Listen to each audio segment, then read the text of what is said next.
할렐루야. 우리는 지난주가 아주 국가적인 슬픔을 맞이하고 지금 장례 중에 있습니다. 오늘 장례 치르겠죠. 금년에 우리는 우리나라의 국민들의 그 세 큰 지도자를 잃었습니다. 천주교의 김수환 추기경, 또 노무현 대통령, 또 김대중 대통령. 가난하고 힘들고 어려운 사람들을 대변하고 그들 편에 서서 말해주는 그런 우리에게 가까운 사람, 지도자, 가까운 지도자 세 사람을 우리는 금년에 떠나보냈습니다. 매우 좀 아쉽고 또 안타까운 그런 마음도 듭니다.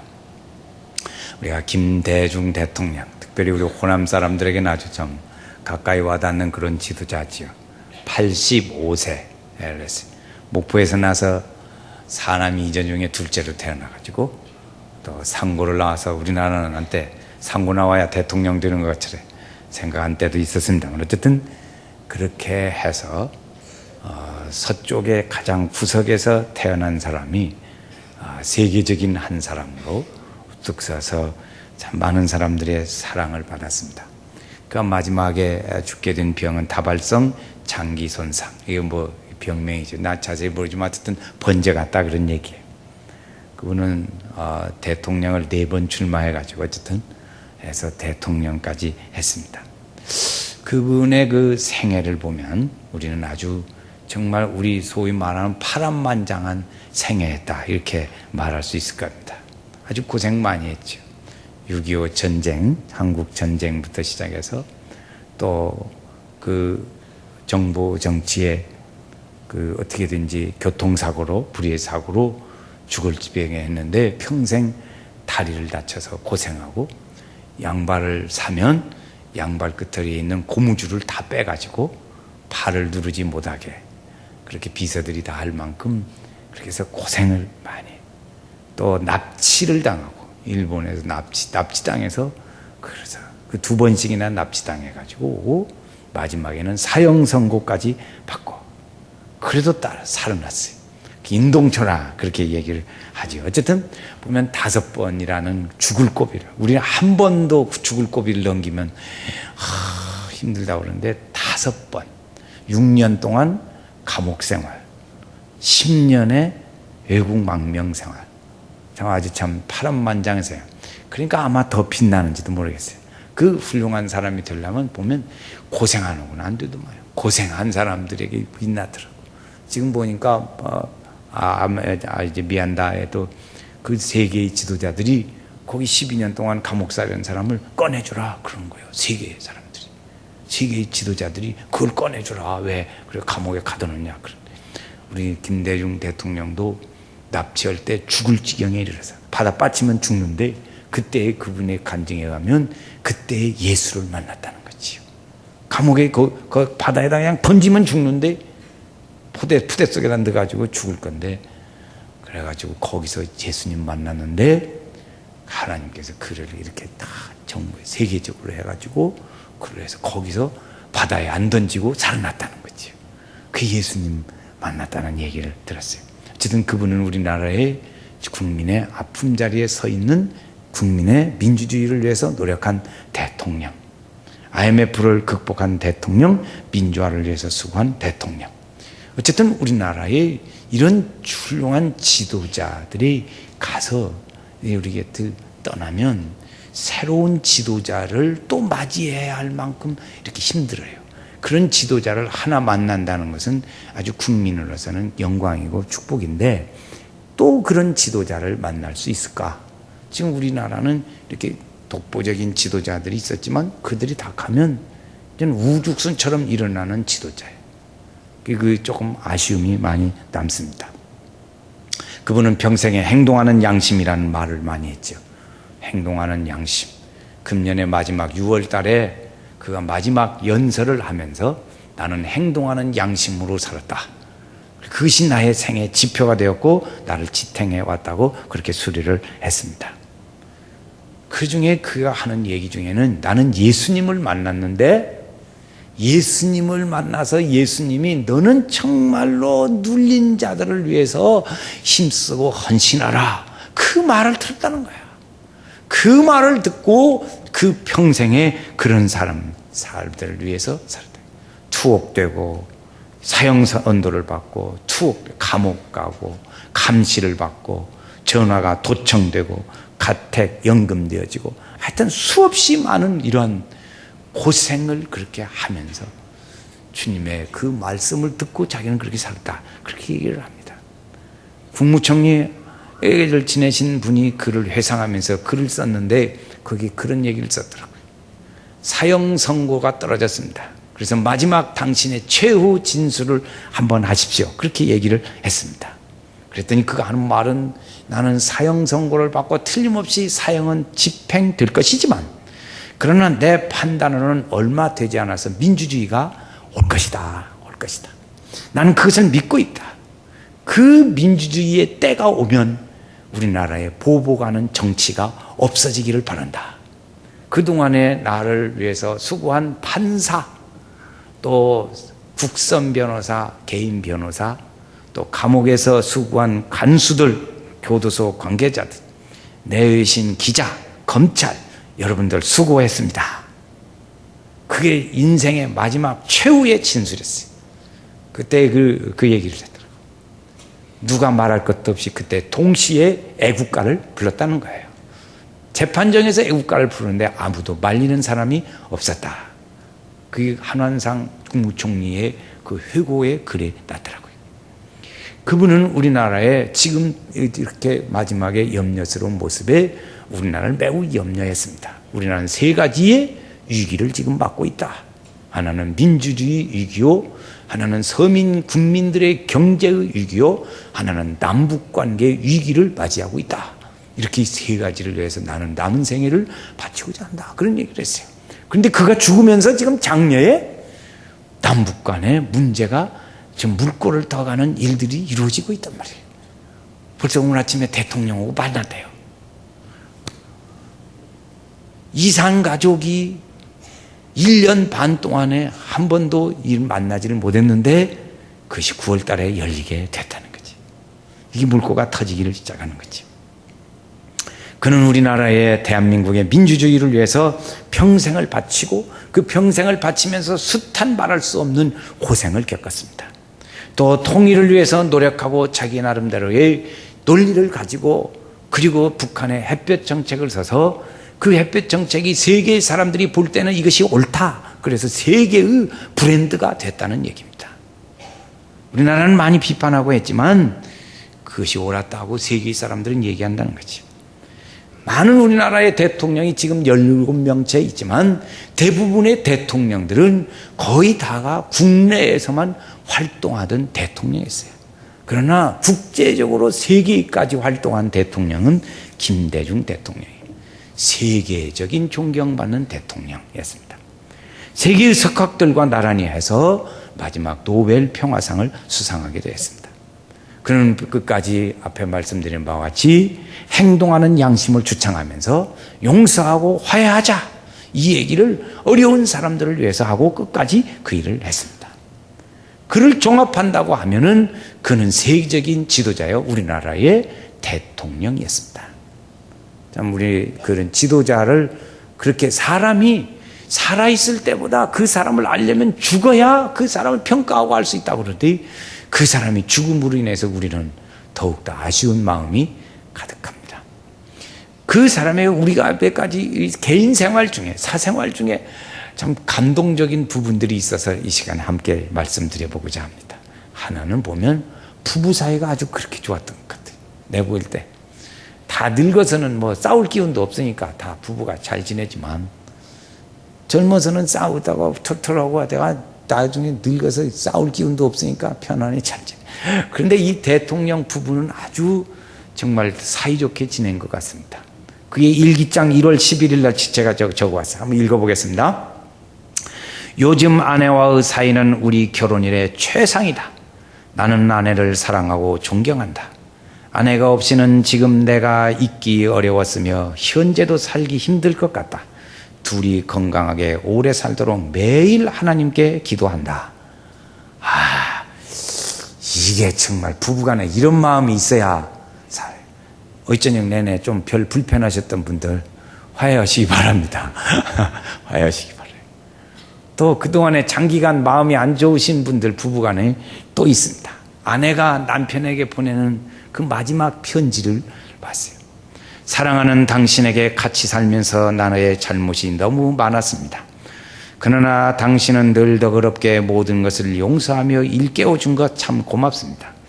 너무 쓰리고 아픈 고난의 생을 잘도 참고 견딘 당신을 나는 참으로 사랑하고 존경했습니다. 이제 하나님께서 당신을 뜨겁게 하나님의 사랑의 품에 편히 쉬게 하실 것입니다.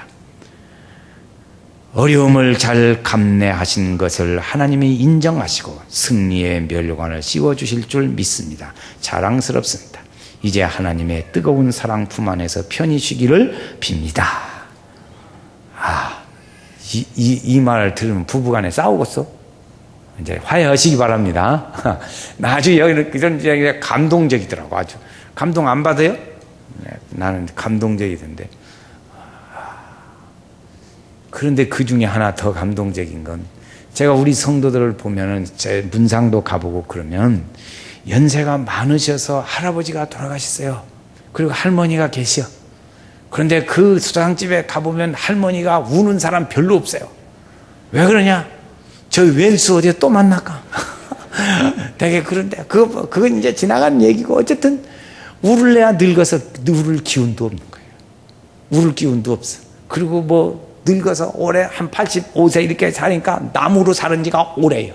그래가지고 별로 없어요. 그래서 별로 안 울더라고. 그런데 이후 여사는 대통령 옆에 앉아서 시신에 한없이 울어. 그 눈물이 어디서 나오는가 모르겠대. 이렇게 부부간에 사랑하고 존경했던가. 아주 감동을 많이 받았습니다. 여러분은 감동 안 받으셨어요? 여러분 보면 부부 열심히 잘 사랑하고 사시길 바라요. 부부간에 이렇게 같이 앉아서 예배 드리지. 손 한번 잡아봐요. 부부간에 한번 잡아봐. 남자가 잡아줘야지. 어찌 눈치가 없어. 어찌 혼자 앉아 계셔. 이렇게. 이 모습을 보면서 참 많은 감동을 받았습니다. 어쨌든 그는 훌륭한 대통령이었고 훌륭한 세계적인 지도자였다는 것이죠. 그래서 제가 참 감동을 갖습니다. 오늘 우리가 이런 대통령, 우리 어려운 시대에 이런 대통령을 줬는데 성경에 보면 아주 훌륭한 지도자들이 많이 있습니다. 그 중에 하나 예레미야라는 선지자가 있습니다. 예레미야라는 선지자는 하나님께서 그를 불렀습니다. 내가 백성의 지도자 되고 하나님 앞에 쓰임받기로 합니다. 그래 안 했어요. 그렇게 않고 하나님이 예레미야 선지자를 내가 너를 불렀다 그랬어요. 어느 때 불렀는가? 그 상황이 지금요. 이 상황이 아주 어려워요. 나라가 대단히 경제적으로 어려운 때였습니다. 정치 지도자들은 아주 타락했습니다. 경제의 질서는 어렵고 가난에 굶주렸습니다. 부자의 사람들은 화롭게 잘 살았습니다. 이렇게 전혀 안 맞는 정말 부조리가 많은 그런 사회였습니다. 하나님께서 그를 불렀어요. 하나님은 부르실 때 모세도 불렀고 또 솔로몬도 불렀고 또 에스더라는 사람도 불렀고 또는 기드온이라는 사람도 불렀고 예수님은 제자들도 불렀고 바울이라는 사람도 불렀고 하나님께서 많은 사람들을 불러냈습니다. 하나님은 그리고 오늘 아침에 우리도 불러내시고 계신 겁니다. 오늘 여기까지 온 줄로 믿습니다. 하나님 부르실 때 그러죠. 그 하나님이 부르시는 중에 하나님께서 그 일을 맡기신 거예요. 하나님의 일을 맡기십니다. 우리나라의 지도자들에게 하나님을 잘 믿는 좋은 신앙심을 가지고 천주교인이었지만 천주교 신앙생활을 잘했고 부인은 기독교의 장로였지만 장로로서의 신앙생활을 잘한 이 부부에게 하나님께서 민족을 위해서 일하라는 사명을 맡겨주시더라고요. 그래서 그 생애를 마지막 지었습니다. 지금 하나님이 여기 가서 이런 사명을 주셔서 그 일을 맡기시고 그 일을 하라고 하실 때 이 맡겨주신 그 일에 대하여 이것은 하나님이 나에게 주신 것이라 그 마음을 가지고 일하라는 거지요. 예레미야 선지자를 하나님이 부르셨습니다. 부르셔서 네가 한 것이 아니라 내가 너에게 일거리를 준다 이 말씀입니다. 자, 5절 말씀을 한번 읽어보시겠어요? 5절 말씀 같이 한번 읽습니다. 내가 너를 복중에 치기 전에 너를 알았고 내가 태에서 나오기 전에 너를 열방의 선지자로 세웠도다. 아멘. 그래서 그 일 하나님께서요, 태중에 지기 전에, 태중에 있을 때, 낳기 전에 벌써 하나님께서 그를 택해서 불러주셨어요. 하나님 부르시고 일을 하게 하셨습니다. 그래서 그 일은, 그 하나님이 주신 일은 내가 택한 것이 아니고 하나님이 주셨다, 이렇게 받아들이는 거예요. 내가 하는 일은 하나님이 주신 것이다. 이것을 뭐라고 그러냐면, 우리는 신앙적으로 그것을 소명의식이라고 말합니다. 소명의식. 일반적으로는 사명의식이라고 말해요. 그러나 우리 교회 안에서는 그것을 소명의식이라고 이렇게 말하죠. 우리는 그래서 이 모든 일들을 하나님께서 나에게 맡겨주신 것이라고 생각하고 가는 거지. 이것이 소명의식이야. 소명의식. 그 의식을 가지고 살아가는 거지. 오늘 우리가 생산하는 사람도, 공부하는 사람도, 공무원에도, 교회에서 직분을 맡아 살아간 모든 일에 헌신하며 사는 사람도, 이것은 다 하나님이 나에게 주신 것이라는 소명의식을 가지고 사는 거예요. 하나님이 나에게 일을 맡겨줬다. 여러분, 우리 교회에도 성가대도 있고, 차량도 봉사하는 분도 있고, 주차장 봉사하는 분도 있고, 방송실 봉사하는 사람도 있고, 교사로 봉사하는 사람도 있고, 구역 봉사하는 사람도 있고, 주방에 봉사하는 사람도 있고, 강단에 이렇게 꽃을 장식하는 분들도 있고, 카페를 봉사하는 분들도 있고, 끝까지 안내로 봉사하는 사람들도 있습니다. 어떤 일이 되었든지 간에 이 일은 하나님이 주신 것이라는 믿음과 생각으로 받아들이고 일을 하는 사람, 그것을 소명의식이라고 해요. 여러분 지금 소명의식을 확실히 가지고 있다고 믿으십니까? 어떻게 대답이 시원찮네. 나에게 집사의 직분도 하나님이 주신 직분, 나에게 봉사하는 예수를 믿고 믿음의 사람으로 사는 것도 하나님이 나에게 주신 직분이에요. 이것은 하나님이 나에게 주신 것이다. 한번 같이 합시다. 하나님이 나에게 주신 것이다. 그러니까 무슨 일을 하든지 그런 마음을 가지고 사는 것을 무엇이라? 소명의식에 산다. 그런 거죠. 소명의식에 산다. 나 맡은 본부는 구주를 높이고 문영원 구원 얻도록 잘 인도함이라. 할렐루야. 하나님, 이 소명을 가지고 사는 사람은 어떻게 살아야 하냐? 그러면 그 모든 일들을 위해서 하나님의 능력으로 일을 하면서 살아야 합니다. 자기의 사람들은 말합니다. 나는 능력이 없다고 말합니다. 나는 할 수 있는 힘도 없다고 말합니다. 환경이 되어지지 않는다고 말합니다. 못할 일들을, 온갖 것을 다 지혜를 총동원해서 못한다고 말합니다. 그러나 주님 우리에게 말씀하시는 게 뭐냐면, 너에게 주어진 이 의식을 회피하지 말아라. 회피하지 마라. 6절 말씀을 한번 읽어보겠습니다. 6절 말씀. 자, 예레미야가 어떻게 회피했는가 보세요. 내가 가로되 슬프도소이다. 주 여호와여 보소서. 나는 아이라 말할 줄을 알지 못하나이다. 나는 아이라 말할 줄 모른다. 하나님은 그래 아니라는 거지. 그게 아니다. 그런 말. 결국에 예레미야 선지자는 아무 능력도 없이 바벨론으로 포로로 잡혀갔습니다. 바벨론의 포로로 잡혀갔어요. 아무리 어려운 일이 있다 할지라도 하나님께서는 우리에게 나하고 별 관계없이 사명을 주실 때가 있어요. 여러분, 하나님은 우리에게 일을 주시고 사명을 주실 때 내 약점도 단점도 허물도 하나님은 다 아시면서도 우리에게 주신다는 거예요. 사람들은 최고의 사람을 뽑아서 그에게 줍니다. 그러나 하나님은 그에게 단점도 약점도 부족한 부분도 있는 것을 알면서도 하나님은 주시는 거예요. 그 하나님이 주시고 그것을, 그 다음에 그것을 감당할 수 있는 능력을 주는 거예요. 하나님 말씀하시기를, 그래서 야! 네 능력 의지하지 말고 내가 다 주니까 주는 힘으로 해라. 네 이름으로 하면은 너는 지쳐서 못해. 네 힘으로 하면 지쳐서 못해. 그러니까 내가 힘을 줄 테니까 그걸 의지하고 하거라. 그래서 우리에게 꼭 필요한 건, 그래서 그 일을 사명을 주시고 감당케 하시는 하나님의 힘과 능력을 우리가 소유하고 그걸 받아들이고 그걸 사모해야, 그걸 구해야 될 줄로 믿습니다. 그 사람이 그렇게 사는 거예요. 그렇게 사는 거예요. 기도원에 말했어요. 기도원아, 너 하나님의 일 좀 하라. 네 민족을 위해서 일을 하라고 민족을 위해서 불렀어요. 그랬더니 기도원이 아주 불평을 많이 했어요. 하나님 살아계신다면 진짜요? 어째서 우리 민족을 이렇게 고통을 주고 이웃나라에 침략을 받게 하고 이렇게 힘들게 하십니까? 하나님한테 막 그랬어요. 그러나 하나님이 그를 불렀어요.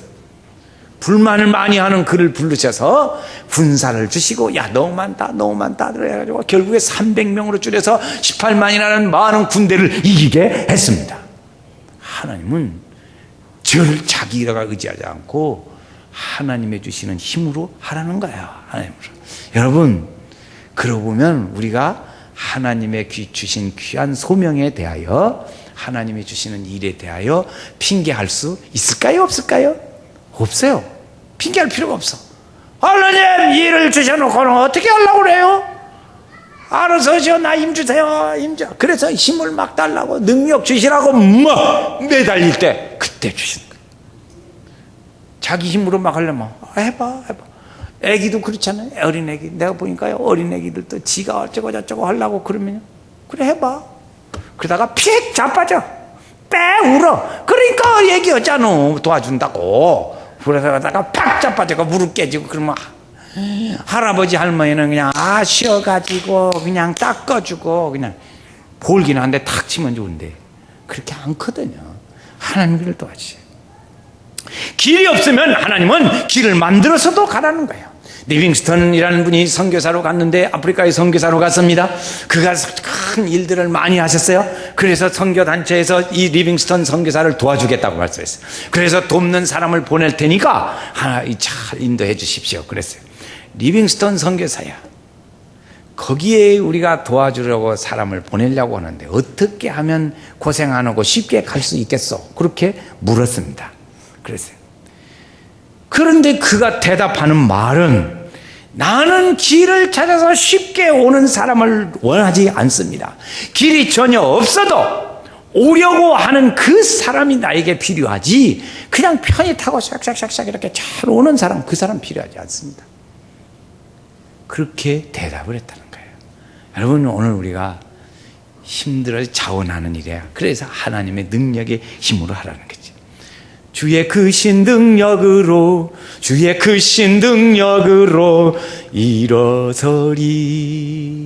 할렐루야. 하나님의 일이라는 거죠. 하나님께서 감당할 수 있는 힘을 주십니다. 보세요. 8절 말씀을 또 한번 읽어보겠어요. 너는 그들을 인하여 두려워 말라. 내가 너와 함께하여 너를 구원하리라. 나 여호와의 말이니라. 아멘. 지금 이 에레미야 선지자도 이 민족을 위해서 일하라는 일에 대하여 말 못한다고 핑계를 냈어요. 그러거나 하나님이 나는 너를 일찍부터 그렇게 선택했다, 그러니까 가거라 하는 명령을 주십니다. 나를 너를 도와주리라, 구원하리라. 그래서 가서 예언의 말씀을 전해야 합니다. 예레미야 선지자가 전한 말씀은 대단히 어려운 말씀을 전해야 했습니다. 어떤 어려운 말이냐면, 우리 민족에게 하나님께서 심판하십니다, 이 말을 전해야 돼요. 여러분, 우리 민족에 하나님이 축복을 주십니다, 이 말을 전했으면 훨씬 부드럽고 좋았을 거예요. 그러나 예레미야 선지자는 하나님의 심판이 임하십니다, 하나님을 바라봐야 합니다, 그걸 전하라고 했어요. 실제로 예레미야서에 보면은 하나님의 심판에 대한 얘기가 처음부터까지 길게 안 질러요. 예레미야서가 아주 깁니다. 긴 책이에요. 긴 책인데 거기에 무슨 얘기를 하냐면 그런 얘기. 그래, 예레미야 선지자가 얼마나 힘들겠어요. 축복의 말을 전해도 지금 다 힘든 판인데 가서 심판하신다는 말을 전해야 하니까 얼마나 힘들겠냐고요. 거기 보세요. 이제 10절 말씀에 제가 읽습니다. 보라, 내가 오늘날 너를 열방 만국 위에 세우고, 첫째 너를 뽑으며, 두 번째 파괴하며, 세 번째 파멸하며, 네 번째 넘어뜨리며, 그다고 마지막에 하나 좋은 거 건설하며, 이렇게 합니다. 그러니까 심판이 4대1로 많습니다. 심판에 대한 얘기가 4대1로만 해요. 이 말을 가서 전해야 되는 거예요. 얼마나 힘들겠어요. 이 선지자의 심정이 대단히 강해요. 그러나 하나님께서 그를 구원한다고 말씀하십니다. 하나님께서 그를 도와주신다고 말씀하십니다. 내가 너의 입에 되어졌어요. 9절 말씀은 제가 읽습니다. 9절 말씀. 여호와께서 그 손을 내밀어 내 입에 대심에 이르시되 보라 내가 그래 같이 읽어요. 거기 내가 시작 내가 내 말을 내 입에 두었노라. 아멘. 하나님께서 그러시라.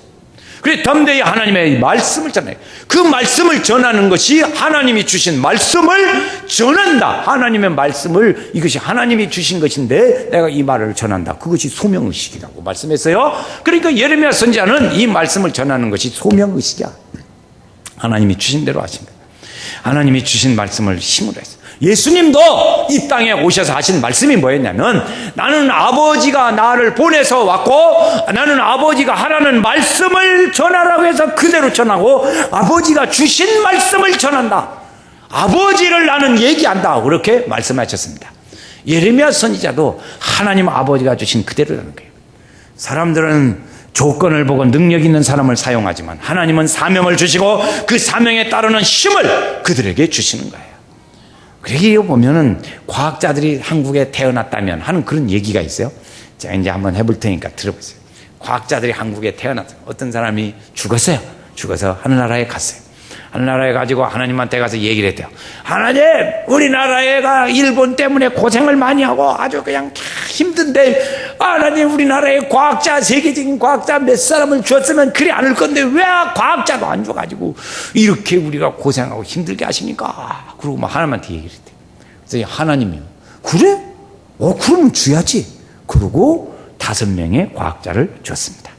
퀴리 부인, 아인슈타인, 또 에디슨, 갈릴레오, 그 다음에 뉴턴, 이 5명을 줬어요. 그래서 죽어는 얼마 후에 한국에 와서 봤더래요. 그랬더니 하는 말이 퀴리 부인은 대학을 졸업하고 이제 취직을 했는데 얼굴이 못생겼다고 취직이 안 됐더래요. 한국에 지금 비꼽는 얘기입니다. 에디슨은 발명을 많이 해가지고 특허청에 신청을 많이 냈는데 초등학교 나오고 글씨를 잘못 쓴다고 빠꾸 됐더래요. 아인슈타인은 수학을 잘하는데 수학만 갖고 안 되고 다른 것도 잘해야 하는데 그건 안 된다. 그래가지고 대학도 못 들어가고 있더래요. 갈릴레오는 대들기를 잘하는데 그래도 지구는 돈다 하면서 사람들한테 과학자들한테 쓴소리를 말해가지고 말을 많이 해가지고 그래서 정부 보조금도 못하고 그냥 거기에 연구비도 못하고 있더라는 거지. 뉴턴이라는 사람은 대학원을 들어가서 논문을 쓰는데 너무 높은 논문을 써서 교수들이 읽어보고 이해를 잘 못하더라는 거지. 하나님은요. 그렇게 하나님이 우리에게 이 땅에 주신 사명자를 보내주셨습니다. 하나님은 우리에게 주실 때 미련한 자를 들어서 지혜 있는 자를 부끄럽게 하시고 약한 자를 들어서 강한 자를 부끄럽게 하신다고 했습니다. 그러니까 우리는 그 모든 일들을 하나님의 힘으로 해야 될 줄로 믿습니다. 예수는 나의 힘이요 내 생명 되시니 구주 예수 떠나가면 죄 중에 빠지리. 할렐루야. 예수의 힘으로 살아가야 될 줄로 믿습니다. 오늘 우리는 현 땅에 사는 대한민국이요 하나님의 나라가 우리 중에 준비되어져 있습니다. 예레미야를 열방의 선지자로 세워서 단순한 이스라엘 지도자가 아니라 세계적인 지도자로 하나님의 일을 하게 하시고 사명을 주시고 그 일을 하나님의 은혜의 일들을 따라서 했던 것처럼 메시아적인 선포를 통해서 구원의 선포를 했습니다. 오늘 여러분, 오늘 우리는 지금은 이제 지구촌이라는 말을 몇 년 전부터 쓰게 됐어요. 지구촌이라는 말. 그러니까 지금까지는 얘기를 하면 다른 사람 놔두고 너나 잘 살아, 공부도 너나 잘해, 다른 사람 놔두지 마. 그렇게 했어요. 그 말이 맞아 들어갔어. 근데 지금은 그렇지 않아요. 지금 그 말이 똥 맞는 게 아니에요. 다른 나라 놔두고 너나 잘 살아, 너나 잘 살아. 여러분 그게 아닙니다. 지금은 보세요. 우리만 잘 살아서 되나 보세요. 몽골 지방에서 그냥 황사가 봄 되면 쫙 날라면 누가 죽어요 지금? 얼마나 힘들어요, 얼마나. 그 우리나라가 다 힘들어. 그러니까 우리만 잘 살아고 되냐? 안 되더라는 것이지. 거기서 그냥 바람 불어오면 그냥 여기는 공짜로 그냥 포연하니 모악산도 잘 안 보일 때가 있어요. 이렇게. 그러니까 우리는 이 시야를 넓혀야 합니다. 시야를 넓혀야 합니다. 세계를 바라보는 사람, 세계적인 믿음의 사람. 그래서 우리 교회도 보면서 우리 자녀들을 다 이렇게 외국으로 내보내고 여행시키고 공부하게 하고 하는 그런 일들은 미래를 밝게 보는 일들 중에 하나입니다. 하나님께서 우리에게 이런 세계적인 지도자를 잃은 오늘 우리 아침에 참으로 예레미야 선지자를 보면서 주신 그 모든 우리에게 주신 소명과 사랑이 바로 하나님이 주신 것이요, 그것은 소명의식으로 알고 오늘 하나님의 힘으로 믿음으로 여러저런 핑계 대지 말고 충성하며 살자 하는 거야. 하나님의 은혜로 우리 성도들 가정에 주의 축복이 있기를 주의 이름으로 축원합니다. 주 나랑 상 걸고